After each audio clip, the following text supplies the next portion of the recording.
ಮನೆಯಲ್ಲಿ simple and ಟೇಸ್ಟಿಯಾಗಿ ಪುಳಿಯೋಗರೆ ಮಾಡೋದು ಹೇಗೆ ಅಂತ ನೋಡ್ಕೊಳ್ಳೋಣ ಬನ್ನಿ. ಇಲ್ಲಿ ಒಂದು ಬಾಣಲೆಗೆ ಆಯಿಲ್, ಸಾಸಿವೆ, ಕರಿ ಲೀವ್ಸ್, ಪೀನಟ್ಸ್ ಎಲ್ಲ ಹಾಕೊಂಡು ನೀಟಾಗಿ ಫ್ರೈ ಮಾಡ್ಕೊಳ್ಳಿ. ಮತ್ತು ಕಡಲೆಬೇಳೆ, ಉದ್ದಿನಬೇಳೆ ಇದು ಆಪ್ಷನಲ್ಲು, ಬೇಕು ಅಂದರೆ ಹಾಕ್ಕೋಬೋದು. ಮತ್ತು ರುಚಿಗೆ ತಕ್ಕಷ್ಟು ಉಪ್ಪನ್ನ ಹಾಕ್ಕೊಂಡು ನೀಟಾಗಿ ಫ್ರೈ ಮಾಡ್ಕೊಳ್ಳಿ. ಇದು ಮನೆಯಲ್ಲೇ ಮಾಡಿರೋವಂಥ ಪುಳಿಯೋಗರೆ ಗೊಜ್ಜನ್ನ ನಾನು ಆ್ಯಡ್ ಮಾಡ್ತಾಯಿದ್ದೀನಿ. ನೀಟಾಗಿ ಫ್ರೈ ಮಾಡ್ಕೊಳ್ಳಿ.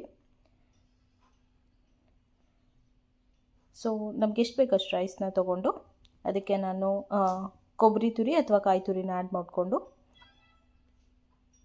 ಕೊರಿಯಂಡರ್ನ ಆ್ಯಡ್ ಮಾಡ್ಕೊಳ್ಳಿ.